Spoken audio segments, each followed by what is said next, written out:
First, radiation exposure. Exposure occurs when a person is near a radiation source. An example is when a patient receives a chest X-ray. To prevent occupational harm, the radiology technician is protected through distance and shielding. To prevent harm to the patient, the duration of exposure is carefully controlled. People do not become radioactive after exposure to common radiation sources. For example, after a chest X-ray, a person does not pose a risk to others.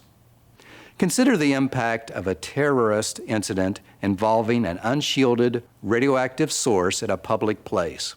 Similar to a chest X-ray, people would be exposed to radiation. Those closest to the source for the greatest time would receive the highest exposure.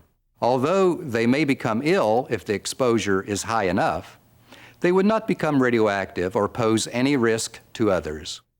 Now let's look at the principle of contamination. To become contaminated, radioactive material must get on a person's skin or clothing or inside the body. For example, people could become contaminated if they were near an explosion of a dirty bomb, that is, an explosive such as dynamite laced with a radioactive material. Radioactive material on the outside of the body is called external contamination. Simply removing the clothing may remove the majority of the contamination. Gently washing the skin and hair can remove most of the remaining contamination.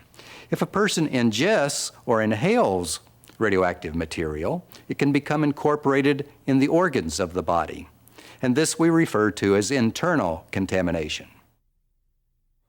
When treating a radiologically contaminated patient, it is important to contain the radioactive material.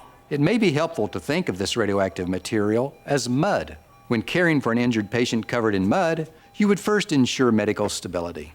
When cleaning up the mud, you would handle it carefully, containing it rather than contaminating wounds or the surrounding area.